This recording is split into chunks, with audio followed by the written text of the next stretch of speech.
What is mineralisation? Well, it can be several things. It could be ancient habitation, hundreds and thousands of years of iron and things like that, or it could just be a natural occurrence. But there's different levels of mineralisation all over the world. So the detector doesn't know what's mineralisation and what's a good target. So by ground balancing it, you're training the detector to ignore the ground. And it's as simple as that. It's a form of ground rejection. So once you've got the ground rejected, everything else to the detector is a positive target. So following that, we need to reject the iron. Once we've rejected the iron or given the iron a tone, everything else to the detector is a positive target. And this is what makes our life easier. Now, when should you ground balance? There's several ways of doing that on a dais, but what I'd suggest is let the machine tell you when to ground balance.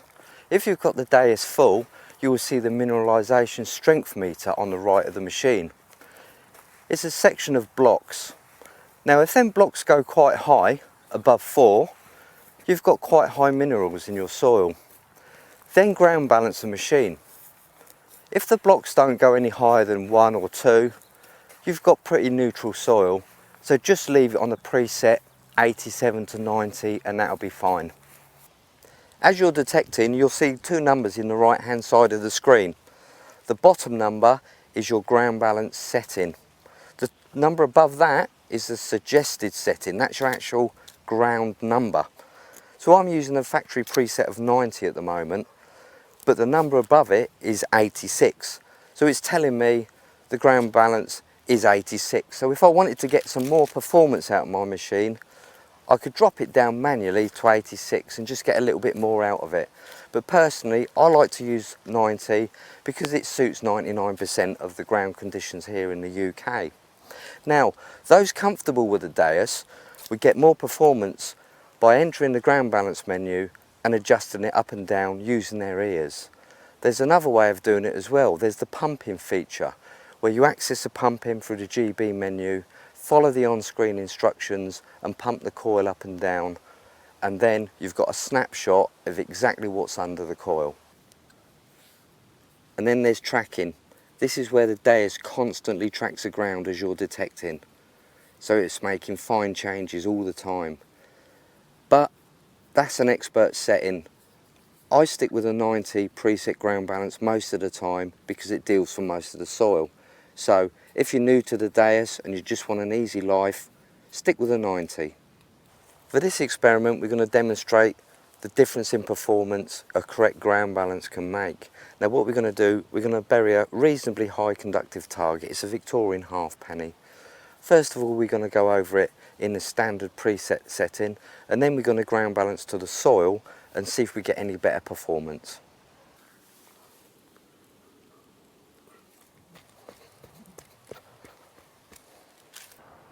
Right, we've got that coin buried at about 10 inches, so we're using the factory preset ground balance mode at 90. Let's have a listen and see what it sounds like.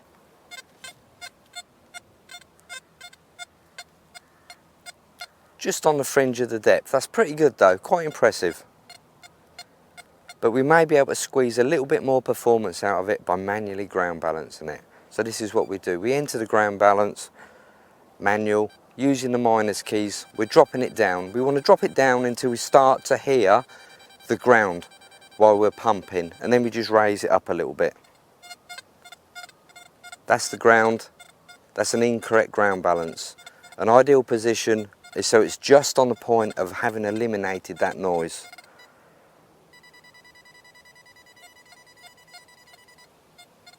Nearly there. Perfect. Let's try it again.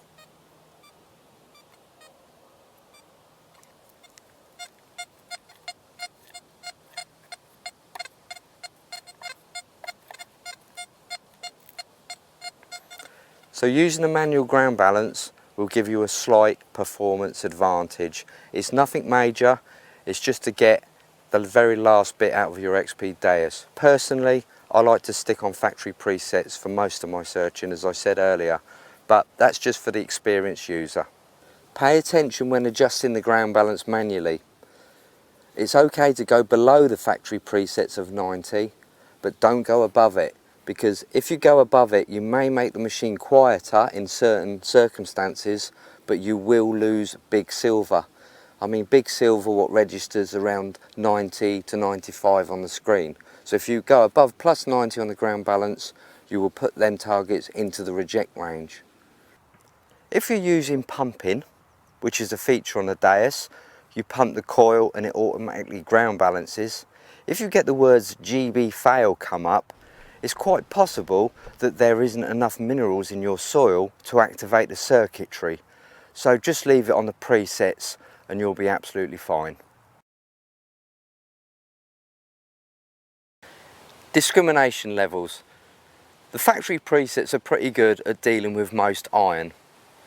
The Goldmax Power and the Deus Fast run a level of 6.8, which can deal with pretty much all of your farmland iron. There's certain pieces of iron a metal detector just won't reject. Here's a short experiment just to show you the different types of iron.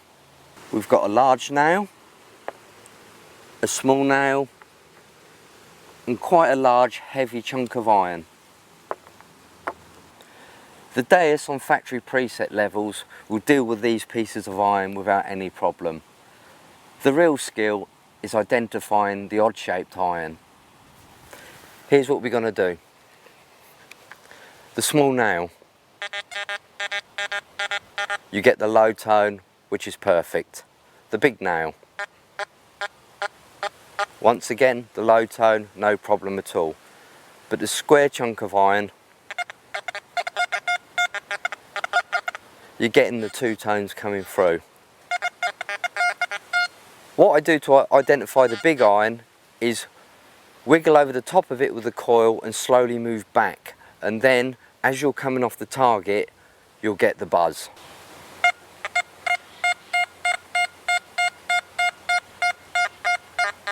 There's the buzz on the edge of the target. Back on it, wiggle back, and that's a good tip on how to tell if it's misshaped iron. As you scroll through the Deus menu, you'll see program number 10, which is called Goldfield. Okay, it's used for searching out gold in highly mineralised areas and ironstone. But we can also use it to our advantages inland. The key is to look at the mineralisation bar on the right hand side of the screen. Now if that's pumping near the top, you've got a full range of blocks, you might want to try using Goldfield because it penetrates through the badly mineralised soil a lot better than other modes. You've got limited iron rejection on it, you can reject big iron or nothing, so it's almost an all metal setting. But you will increase your finds rate if you're on mineralised soil. It's probably not worth using Goldfield for everyday searching, but just remember, if you do get a site which is nasty on the soil, give Goldfield a try.